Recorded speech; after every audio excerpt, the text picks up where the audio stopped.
Hello friends, my name is Vaishnavi Scindia and welcome to my channel the life knowledge.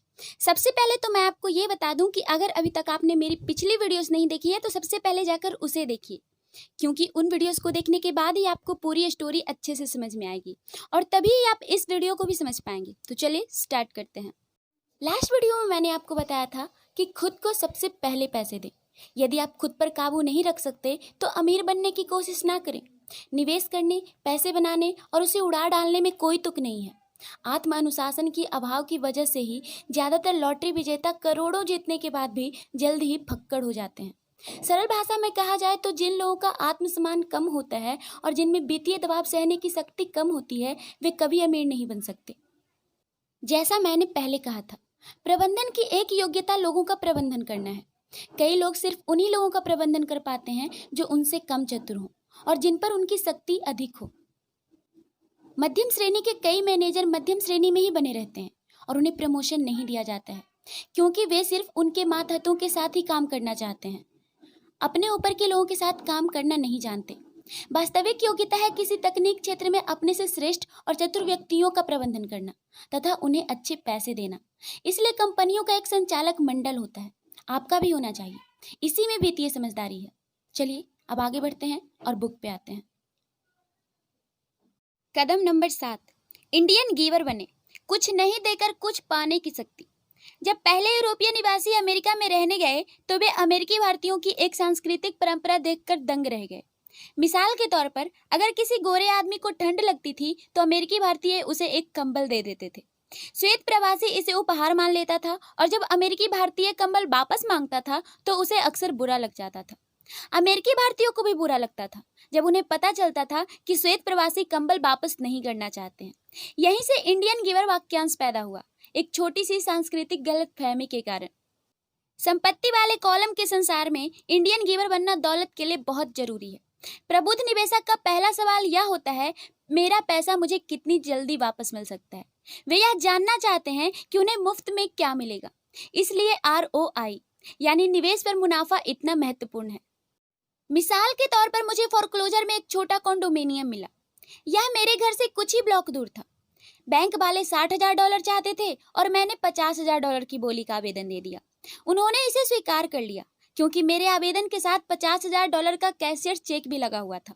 उन्हें एहसास हो गया कि मैं गंभीर हूँ। ज्यादातर निवेशक कहेंगे, क्या आप बहुत सारा पैसा फंसा नहीं रहे थे? क्या इस पर लोन लेना ज्यादा अच्छा तरीका नहीं था? जवाब है, इस मामले में नहीं। मेरी निवेश कंपनी इस कॉन्डोमिनियम का इस्तेमाल जाड़े के महीनों में वेकेशन रेंटल के रूप में करती है जब स्नोबोर्ड एरिजोना आते हैं। यह 4 साल में 4 महीने $2,500 प्रति माह पर किराए में उठता है। बाकी के 8 महीनों में इसका किराया सिर्फ $1,000 आता है। मेरा पैसा लगभग 3 साल में वसूल हो गया। अब मैं इस संपत्ति का मालिक हूँ जो हर महीने मुझे अतिरिक्त पैसा देती है। यही शेयरों के साथ किया जाता है। अक्सर मेरा ब्रोकर फोन करके सलाह देता है कि मैं किसी कंपनी के शेयर में काफी बड़ी राशि लगा दूं, क्योंकि उसे लगता है कि कोई ऐसी चीज होने वाली है जिससे उस शेयर का भाव बढ़ जाएगा, जैसे किसी नए प्रोडक्ट की घोषणा। मैं 1 सप्ताह से 1 महीने तक की अवधि के लिए अपना पैसा लगा देता हूँ। शेयर का भाव बढ़ने पर मैं अपने शुरुआती पैसे को बाहर निकाल लेता हूँ, बचे हुए शेयर छोड़ देता हूँ और बाजार के उतार चढ़ाव की चिंता से मुक्त हो जाता हूँ, क्योंकि मेरी मूल रकम वापस आ चुकी है और किसी दूसरी संपत्ति पर काम करने को तैयार है। तो मेरा पैसा अंदर जाने के बाद बाहर निकल आता है, लेकिन इसकी वजह से मैं एक संपत्ति का मालिक बन जाता हूँ जो तकनीकी दृष्टि से मुफ्त होती है। यह सच है कि मैंने कई मौकों पर पैसे का नुकसान भी झेला है, लेकिन मैं उतने ही पैसों से खेलता हूँ जिसके नुकसान को मैं झेल सकता हूँ। मैं कहूंगा कि औसतन 10 निवेशों में मैं 2-3 पर छक्के मार लेता हूँ, जबकि 5-6 में कुछ नहीं होता और 2-3 में घाटा हो जाता है। लेकिन मैं अपने नुकसान सिर्फ उसी पैसे तक सीमित कर लेता हूँ जो उस वक्त लगे होते हैं। जो लोग जोखिम से नफरत करते हैं वे अपना पैसा बैंक में रखते हैं। दीर्घकालीन दृष्टि से सुरक्षित बचत शून्य बचत से बेहतर होती है, लेकिन अपना मूलधन वापस निकालने में बहुत समय लगता है और ज्यादातर मामलों में इसके साथ आपको मुफ्त में कुछ नहीं मिलता। मेरे प्रत्येक निवेश में मुझे कोई ना कोई चीज मुफ्त मिलनी चाहिए, जैसे कॉन्डोमिनियम, मिनी स्टोरेज, मुफ्त प्लॉट, मकान, शेयर या ऑफिस की इमारत, और जोखिम सीमित या कम होना चाहिए। कई पुस्तकें पूरी तरह से इस विषय पर समर्पित है, इसलिए मैं इस बारे में यहाँ बात नहीं करूंगा। मैकडॉनल्ड्स के मशहूर संस्थापक रिक रॉक हैमबर्गर फ्रेंचाइजी इसलिए नहीं बेचते थे क्योंकि उन्हें हैमबर्गर से प्यार था, बल्कि इसलिए बेचते थे क्योंकि उन्हें इस फ्रेंचाइजी के नीचे की रियल एस्टेट मुफ्त में मिलती थी। इसलिए समझदार निवेशकों को निवेश पर लाभ यानी ब्याज दर से आगे तक देखना चाहिए। उन्हें यह देखना चाहिए कि मूलधन वापस निकालने पर उन्हें कौन सी संपत्तियां मुफ्त मिलती है। यही वित्तीय बुद्धि है। अब आते हैं 8वें कदम पर। विलासिताएं खरीदने के लिए संपत्तियों का इस्तेमाल करें। एकाग्रता की शक्ति। एक दोस्त का बेटा बहुत खर्चीला था और ऐसा लगता था जैसे वह अपनी जेब में छेद कर रहा हो। 16 साल की उम्र में ही वह अपनी खुद की कार चाहता था। बहाना, सभी मित्रों के माता पिता ने अपने बच्चों को कार खरीद कर दी है। लड़का अपनी बचत में से पैसे निकालकर कार का डाउन पेमेंट देना चाहता था। उसके पिता ने मुझे फोन किया और फिर सलाह लेने के लिए मुझसे मिलने आए। क्या आप सोचते हैं कि मुझे उसे ऐसा करने देना चाहिए या मैं भी दूसरे पिताओं की तरह उसे कार खरीद कर दे दूं? मैंने जवाब दिया, इससे कुछ समय के लिए तो दबाव कम हो जाएगा, लेकिन भविष्य के लिए वह कौन सा सबक सीखेगा? क्या आप कार का मालिक बनने की उसकी इस इच्छा का इस्तेमाल करके उसे कुछ सीखने के लिए प्रेरित कर सकते हैं? अचानक उसके दिमाग की बत्ती जल गई और वह तेजी से घर चला गया। 2 महीने बाद मैं अपने मित्र से दोबारा मिला। मैंने पूछा, क्या आपके बेटे को नई कार मिल गई? नहीं, उसे नहीं मिली, लेकिन मैंने उसे कार के लिए $3000 दे दिए। मैंने उससे कहा कि वह अपने कॉलेज मनी के बजाय मेरे पैसों का इस्तेमाल करे। मैंने कहा, वाह, यह तो आपकी उदारता है। दरअसल ऐसा कुछ नहीं है, पैसे के साथ एक शर्त जुड़ी है। मैंने पूछा, शर्त क्या है? देखिए, सबसे पहले तो हमने आपका कैश फ्लो गेम खेला, फिर हमने पैसे के समझदारी पूर्ण उपयोग के बारे में लंबी बातचीत की।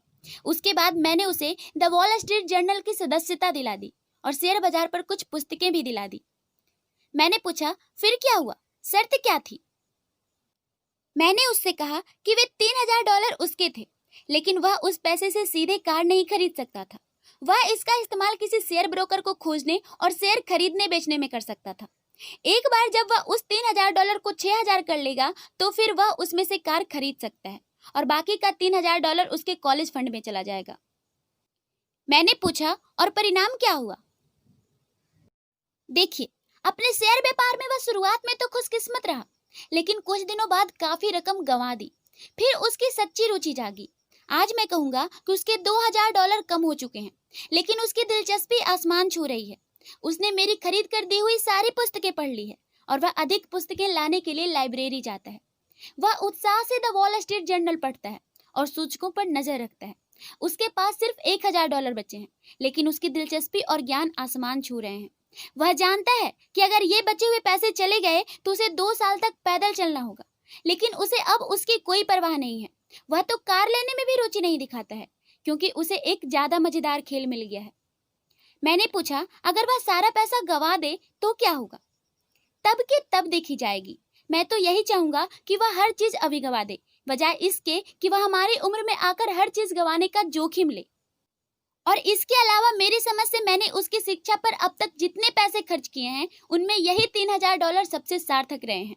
वह जो सीख रहा है वह जीवन भर उसके काम आएगा और ऐसा लगता है कि अब वह पैसे की शक्ति का सम्मान करने लगा है। जैसा मैंने पहले कहा था, अगर कोई व्यक्ति आत्मानुशासन की शक्ति में माहिर नहीं बन सकता तो अमीर बनने की कोशिश नहीं करना ही सबसे अच्छा है। मैं ऐसा इसलिए कहता हूँ क्योंकि हालांकि संपत्ति वाले कॉलम से कैश फ्लो विकसित करने की प्रक्रिया सिद्धांततः आसान है, लेकिन पैसे को सही इस्तेमाल की दिशा दिखाने का मानसिक संयम मुश्किल साबित होता है। बाहरी प्रलोभनों के कारण आज के उपभोक्ता जगत में यह ज्यादा आसान होता है कि पैसे को खर्च वाले कॉलम में उड़ा दिया जाए। कमजोर मानसिक संयम की वजह से धन न्यूनतम प्रतिरोध के रास्तों पर बह जाता है। यही गरीबी और वित्तीय संघर्ष का कारण है। नीचे का उदाहरण दर्शाता है कि अधिक धन बनाने की खातिर धन को दिशा देने के लिए वित्तीय बुद्धि की जरूरत होती है। यदि हम 100 लोगों को साल की शुरुआत में $10,000 दें तो मेरे हिसाब से साल के अंत में यह होगा, 80 के पास कुछ भी नहीं बचेगा। दरअसल कई तो उस पैसे से नई कार, फ्रिज, इलेक्ट्रॉनिक उपकरण या वैकेशन का डाउन पेमेंट देकर ज्यादा कर्ज में डूब जाएंगे। 16 उस $10,000 को 5-10% बढ़ा लेंगे। 4 इसे बढ़ाकर 20,000 या $1,000,000 कर लेंगे। हम कोई पेशा सीखने के लिए स्कूल इसलिए जाते हैं ताकि हम पैसे के लिए काम कर सकें। मेरे विचार से पैसे से अपने लिए काम कराना सीखना भी उतना ही महत्वपूर्ण होता है। हर आदमी की तरह मैं भी विलासिता की चीजों को पसंद करता हूँ। फर्क यह है कि मैं उन्हें कर्ज लेकर नहीं खरीदता। यह तो आस पड़ोसियों की बराबरी करने का जाल है। जब मैं पोर्स कार खरीदना चाहता था तो आसान राह यह होती कि मैं अपने बैंकर को फोन करके कर्ज ले लेता। दायित्व वाले कॉलम में ध्यान केंद्रित करने का विकल्प चुनने के बजाय मैंने संपत्ति वाले कॉलम में ध्यान केंद्रित करने का विकल्प चुना। अब तो मुझे आदत पड़ चुकी है कि मैं उपभोग की इच्छा का इस्तेमाल उस तरह करता हूं ताकि यह निवेश करने की मेरी वित्तीय प्रतिभा को प्रेरित और प्रोत्साहित करे। आजकल अपनी मनचाही चीजें पाने के लिए लोग पैसे कमाने के बजाय पैसे उधार लेने पर ध्यान केंद्रित करते हैं। यह रास्ता अल्पकाल में तो आसान होता है, लेकिन दीर्घ काल में ज्यादा मुश्किल साबित होता है। यह एक ऐसी बुरी आदत है जिसमें हम फंस चुके हैं, व्यक्तिगत तौर पर भी और देश के रूप में भी। याद रखें, आसान राह अक्सर मुश्किल बन जाती है और मुश्किल राह अक्सर आसान बन जाती है। आप खुद को और अपने प्रियजनों को जितनी जल्दी धन का मालिक बनने के लिए प्रशिक्षित कर सकते हो उतना ही बेहतर है। धन बहुत बड़ी ताकत है। दुर्भाग्य से लोग धन की शक्ति का इस्तेमाल अपने खिलाफ करते हैं। यदि आपकी वित्तीय बुद्धि कम है तो पैसा आपको जमीन पर पटक देगा। वह आपसे ज्यादा चतुर होगा। अगर पैसा आपसे ज्यादा चतुर है तो आप जीवन भर इसके लिए काम करेंगे। धन का मालिक बनने के लिए आपको इससे ज्यादा चतुर होने की जरूरत है। फिर पैसा वही करेगा जैसा आप उससे करने को कहेंगे। यह आपकी आज्ञा का पालन करेगा। इसका गुलाम बनने के बजाय आप इसके मालिक होंगे। इसी में वित्तीय समझदारी है। बात करते हैं 9वें कदम की। नायक चुने, मिथक की शक्ति। बचपन में मैं विली मेज, हैंक एरन और योगी बेरा का दीवाना था। वे मेरे नायक थे और मैं उन्हीं जैसा बनना चाहता था। मैं उनके बेसबॉल कार्ड संजो कर रखता था। मैं उनके आंकड़े मुंह जबान ही जानता था। आरबीआई, ईआरए, उनके बैटिंग औसत, वे कितना कमाते थे और वे माइनर लीग से ऊपर कैसे आए। 9-10 साल की उम्र में जब मैं बेसबॉल खेलने के लिए मैदान में उतरता था या फर्स्ट बेस या कैचर खेलता था तो यह मैं नहीं होता था। मैं तो मशहूर बेसबॉल खिलाड़ी होने का नाटक करता था। यह वह बहुत शक्तिशाली तरीका है जिससे हम सीखते हैं, लेकिन प्रायः वयस्क होने के बाद हम इसे खो देते हैं। हम अपने नायक को खो देते हैं। आज मैं अपने घर के पास छोटे बच्चों को बास्केटबॉल खेलते देखता हूँ। मैदान में वे छोटे जॉनी नहीं होते हैं। वे तो अपने प्रिय बास्केटबॉल नायक होने का नाटक कर रहे होते हैं। नायकों की नकल या अनुकरण करना सीखने का सचमुच शक्तिशाली तरीका है। बड़े होने के बाद आज मेरे नए नायक हैं। मेरे गोल्फ नायक हैं और मैं उनके शॉट की नकल करता हूँ तथा उनके बारे में हर चीज पढ़ने की पूरी कोशिश करता हूँ।